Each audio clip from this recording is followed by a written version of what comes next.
अस्सलाम वालेकुम warahmatullahi wabarakatuh my dear students. तो बेटा जो आज का मेरा टॉपिक है दैट्स ऑक्टेट रूल, ठीक है ना। तो एक्चुअली कल हमने देखा एटम्स के बारे में, मॉलिक्यूल्स के बारे में। तो अब ये मामला है जो एटम्स जो है आपस में क्यों कंबाइन होते हैं, व्हाई डू एटम्स कंबाइन, ठीक है ना। तो एटम्स आपस में क्यों कंबाइन होते हैं, ठीक है ना। तो इस क्वेश्चन का आंसर जानने के लिए हमें ये नोबल गैस एटम्स की ओर देखना है, ठीक है ना। जिनको हम जीरो ग्रुप एलिमेंट्स भी बोलते हैं, जिनका पहला नाम था इनर्ट गैस। उसके बाद इनका नाम चेंज किया गया, रखा गया नोबल गैस।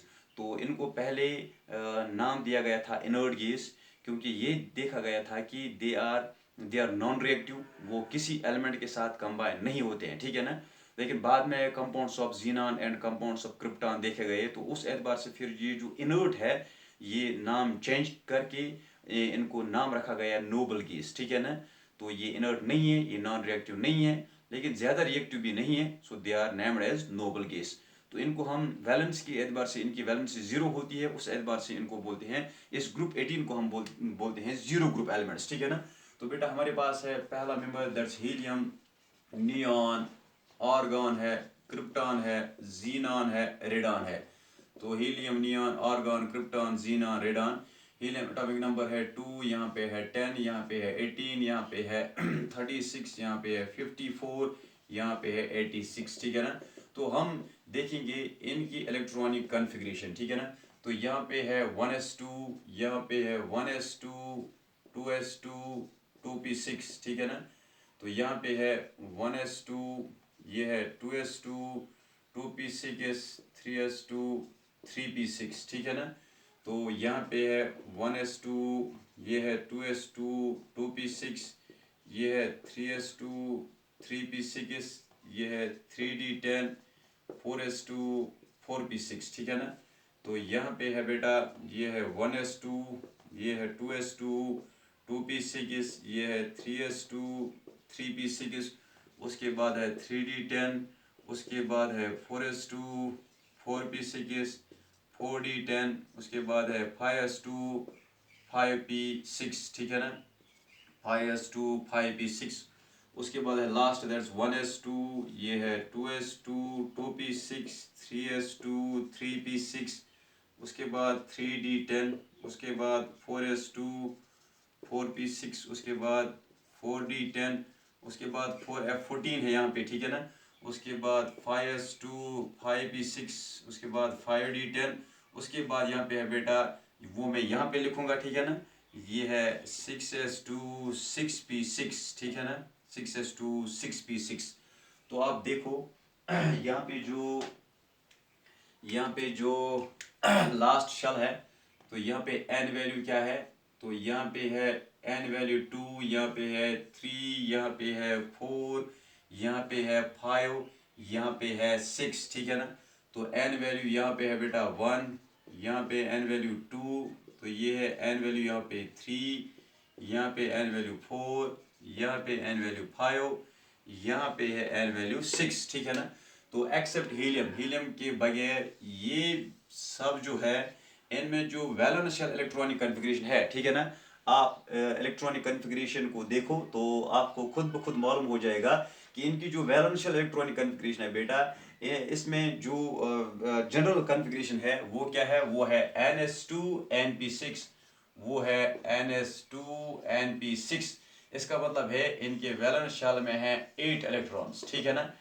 इनके वैलेंस शेल में है 8 इलेक्ट्रॉन्स। तो according to GN Lewis and Kossel, GN Lewis और कोजेल ने यह बताया कि नोबल गैस एटम जो है बेटा वो स्टेबल है।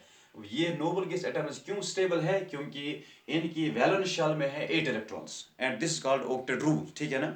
इनके वैलेंस शेल में है 8 electrons and because of 8 electrons in their valence shell they are stable. And according to GN Lewis and Kossel, ये जो एटम्स है, बाकी जो एटम्स है, atoms of different elements, they take part in chemical combination to complete their octet, ठीक है ना। तो जो बाकी एलिमेंट्स है वो भी चाहते हैं, देखो नोबल गैस एटम स्टेबल है, क्यों स्टेबल है, क्योंकि इनकी जो वैलेंस शेल है वो कंप्लीट है, उसमें 8 इलेक्ट्रॉन्स है, ठीक है ना। तो इनकी वैलेंस शेल में 8 इलेक्ट्रॉन्स है, because of 8 electrons in their valence shell except helium they are stable. तो हीलियम के बगैर इन सब में वैलेंस शेल में 8 इलेक्ट्रॉन्स है, उसकी वजह से ये स्टेबल है, ठीक है ना। तो हर एक चाहता है स्टेबिलिटी, हर एक चाहता है फ्रीडम। तो बाकी जो एटम्स है, सब एटम्स इसलिए कंबाइन होते हैं बाकी एटम्स के साथ, तो उनका जो गर्ज होता है केमिकल कम्बिनेशन के हवाले से, वो इस एतबार से होता है कि वो सब चाहते हैं कि हम भी स्टेबल बन जाए, हमारी भी कन्फिग्रेशन जो है नोबल गैस जैसी बने। तो हमारे पास भी वैलेंस शेल में 8 इलेक्ट्रॉन्स होने चाहिए, ठीक है ना। तो वो भी चाहते हैं कि हमारा ऑक्टेट कंप्लीट हो जाए, and this is called octet rule. इसको हम बेटा बोलते हैं octet rule. So why do atoms combine? Atoms take part in chemical combination to complete their octet, to complete their octet. तो एटम्स कंबाइन होते हैं केमिकल कॉम्बिनेशन में इसलिए कि वो चाहते हैं कि हमारा ऑक्टेट कंप्लीट हो जाए, and this is a rule that's called octet rule. तो ये एक रूल है, उसको बोलते हैं octet rule. And according to octet rule atoms combine. तो ऑक्टेट रूल के हवाले से क्या है ऑक्टेट रूल? ऑक्टेट रूल के हवाले से अगर हम देखेंगे तो ऑक्टेट रूल ये है कि एटम कंबाइन होते हैं, वो चाहते हैं कि हमारा जो ऑक्टेट है वो कंप्लीट हो जाए और डुप्लेट जो है वो कंप्लीट हो जाए। हाइड्रोजन चाहता है कि मेरा डुप्लेट कंप्लीट हो जाए, मेरी कन्फिग्रेशन होनी चाहिए हीलियम जैसी। तो लिथियम चाहता है मेरा डुप्लेट कंप्लीट हो जाए, मेरी कन्फिग्रेशन होनी चाहिए हीलियम जैसी, ठीक है ना। तो बाकी जो एलिमेंट्स है other than hydrogen and lithium, तो rest of the elements they they want to complete their octet, ठीक है ना।